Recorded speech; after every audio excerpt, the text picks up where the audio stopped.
Operation সিন্দুরের পর পাকিস্তানের সম্ভাব্য প্রত্যাঘাত ঠেকাতে জলে, স্থলে ও আকাশে নজরদারি আর সর্বোচ্চ সতর্কতা জারি রেখেছে ভারত। নয়াদিল্লি ইসলামাবাদের উত্তেজনা নিয়ন্ত্রণে ভারত সফরে গেছেন ইরানের পররাষ্ট্রমন্ত্রী আব্বাস আরাকচি। শান্তি প্রতিষ্ঠার আশ্বাস দিয়েছেন যুক্তরাষ্ট্রের প্রেসিডেন্ট ডোনাল্ড ট্রাম্পও।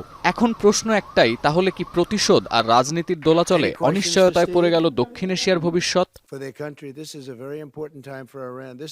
শুধু এই অঞ্চলের কূটনৈতিক সম্পর্কের স্থিতিশীলতা নয়, পণ্য পরিবহনের বাণিজ্যিক রুট, অবকাঠামো উন্নয়ন প্রকল্প, আঞ্চলিক সন্ত্রাসবাদের মতো গুরুত্বপূর্ণ বিষয় ভাবাচ্ছে আন্তর্জাতিক সম্পর্ক বিশ্লেষকদের। ঝুঁকির তালিকায় আছে সীমান্তে নিরাপত্তা, আঞ্চলিক সহযোগিতা, অর্থনৈতিক নির্ভরশীলতার মতো বিষয়ও। এড়ানো যাচ্ছে না কার্গিলের মতো আরেকটি রক্তপাতের আশঙ্কা। কেসারেন শেকড় থেকে শিখরে। বিশ্লেষকরা বলছেন, ভারত পাকিস্তানের এই সাম্প্রতিক উত্তেজনাকে হালকাভাবে নেয়া সবচেয়ে বড় বোকামি হবে। কারণ ২২ এপ্রিলের পর থেকে ভারতের আচরণ সংযত ছিল না। যে কোনো মুহূর্তে একটি অনিয়ন্ত্রিত পদক্ষেপের জেরে দুই পক্ষ জড়িয়ে পড়তে পারে অল আউট ওয়ার বা সর্বাত্মক যুদ্ধে। বিশেষ করে সিন্দুর অভিযানের জবাবে পাকিস্তান যদি ভারতের বেসামরিক স্থাপনায় আঘাত হানে, তাহলে পরিস্থিতি একেবারেই নিয়ন্ত্রণের বাইরে চলে যেতে পারে বলে ইঙ্গিত করছেন বিশ্লেষকরা। There is a risk this spirals out of control and then you end up with a regional conflict, maybe a proxy conflict with allies piling in on both sides, or even worse.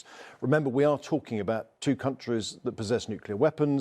Will obviously be targeting civilian or military targets in India, either through conventional means or another act of terror. Then it will have to face full-scale retaliation. বিশেষজ্ঞরা আরও আশঙ্কা করছেন, দক্ষিণ এশীয় এই দুই দেশের দ্বন্দ্বে পুরো এশিয়া জুড়ে অংশীদারিত্বমূলক পদক্ষেপ বাড়াতে পারে তিন পরাশক্তি চীন, রাশিয়া ও যুক্তরাষ্ট্র। মধ্য ও দক্ষিণ এশিয়ার রাজনীতিতে আসতে পারে নতুন মেরুকরণও।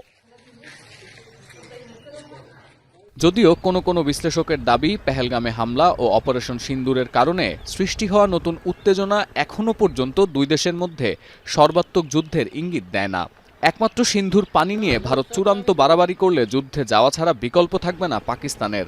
আর এই আভাস ২২ এপ্রিলের পরই দিয়ে রেখেছে ইসলামাবাদ। সতীর্থ কর্মকার, এখন বিশ্ব।